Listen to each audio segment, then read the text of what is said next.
Chapter 934 of One Piece is out. And even though I didn't plan on doing chapter reviews until a little later this year, I felt like I really needed to share my thoughts about this one, since there was just so much crazy stuff in it. So let's talk about Big Mom first. At the beginning of the chapter, we learn what happened to her crew after King pushed the ship down the waterfall.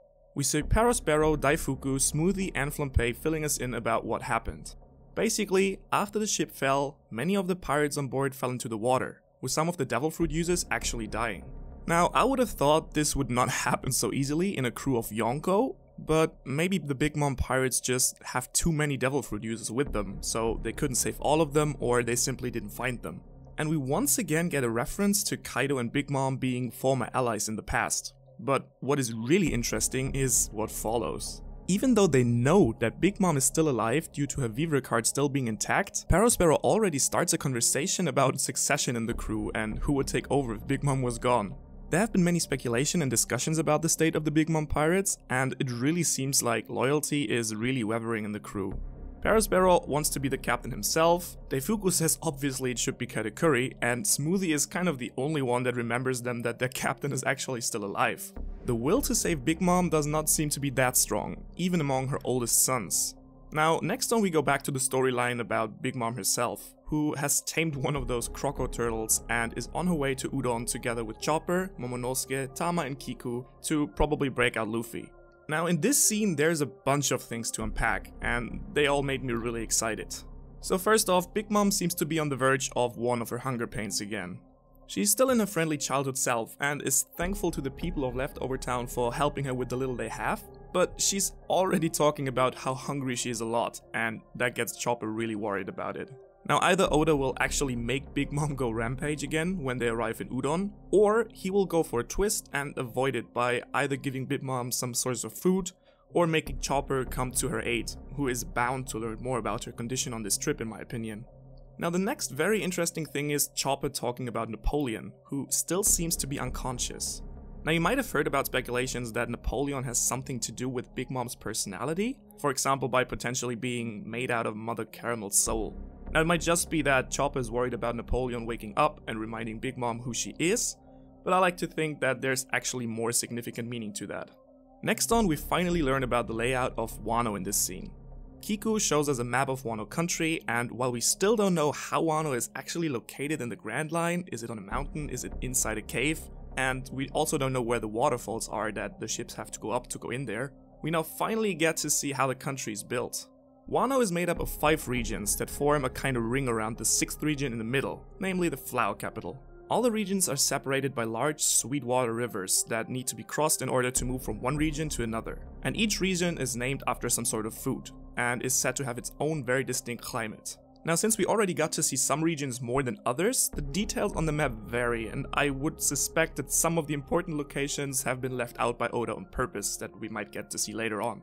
Now while Curry and the flower capital are the most detailed ones, we only see the prisoner mine in Udon, located on the east of Curry, a big harbor in a region called Hakumai, some mountains with a strange structure in the region called Kibi, and to the far west the region called Ringo, which kinda means apple. This one has a graveyard on it, and we will get to that also later in the chapter.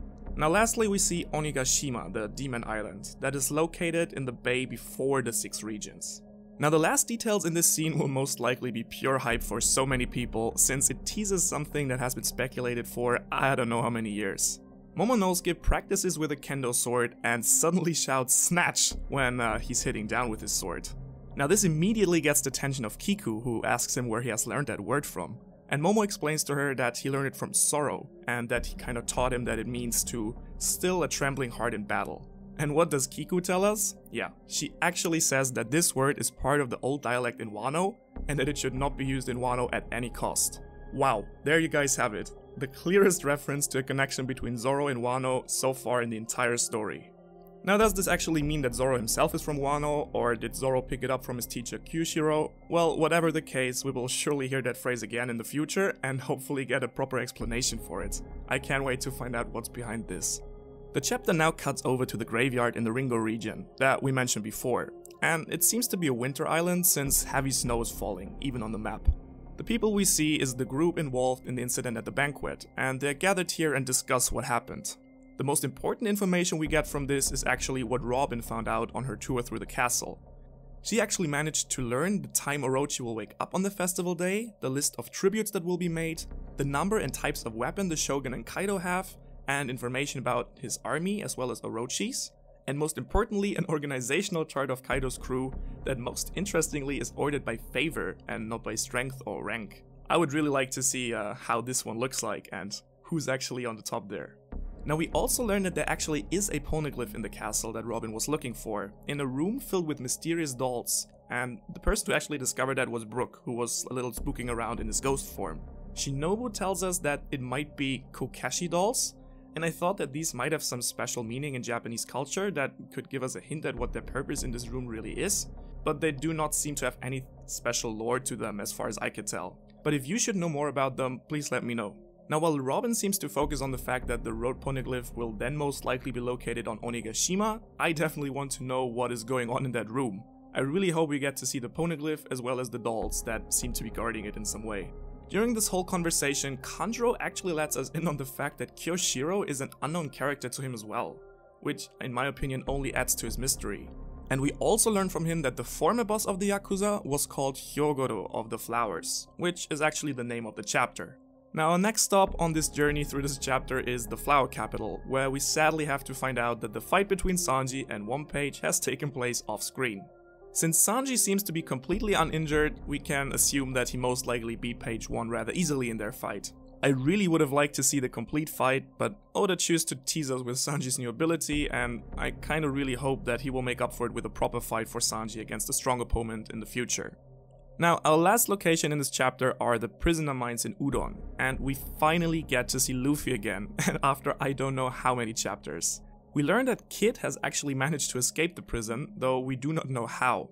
And I would suspect that Raizo helped Kid to escape, while Luffy kind of insisted on staying behind to save the old little man or other prisoners, but I may be wrong. The old man though is in real trouble as we see, since Luffy seems to have shared his food with him. And the jailers try to keep him from eating it, but he does so anyway, which leads to the jailers planning to execute the man. That is also when we learn that this weak old little man is called Hyogorou of the Flowers, and that makes him the former leader of the Yakuza in Wano. Now before he can be executed though, of course we see Luffy attacking the jailer with a broad grin on his face. And the last panel we see is the All-Star Queen arriving at the gates of the prison. Damn.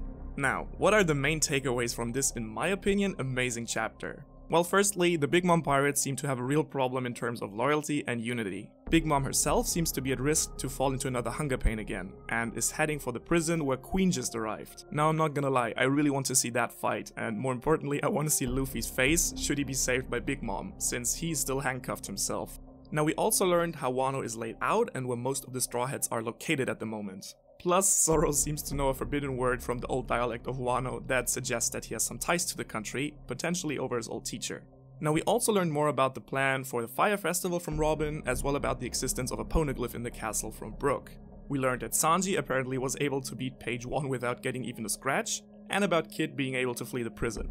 And we learned that the former boss of the Yakuza in Wano is the old man that was saved by Luffy in prison, and that in my opinion will now most likely turn out to be an ally. At the same time, the mystery surrounding Kyoshiro only grew a little bit larger. Now, all in all, I think this was a really amazing chapter, with enough information to get us through the break next week.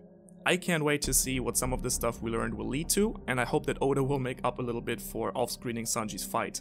Now let me know your thoughts in the comments below about this chapter. Also, if you made it until here, please definitely let me know what you liked and didn't like about this review. I made this video simply because I really needed to talk about this chapter, and I haven't had the chance to plan my first chapter review in any way at all. Also, don't forget to vote on my next video topic on Twitter if you haven't done so already. You can find the link to my page in the description below. Thanks so much for listening guys, I hope to see you around next time, and until then, have a great week.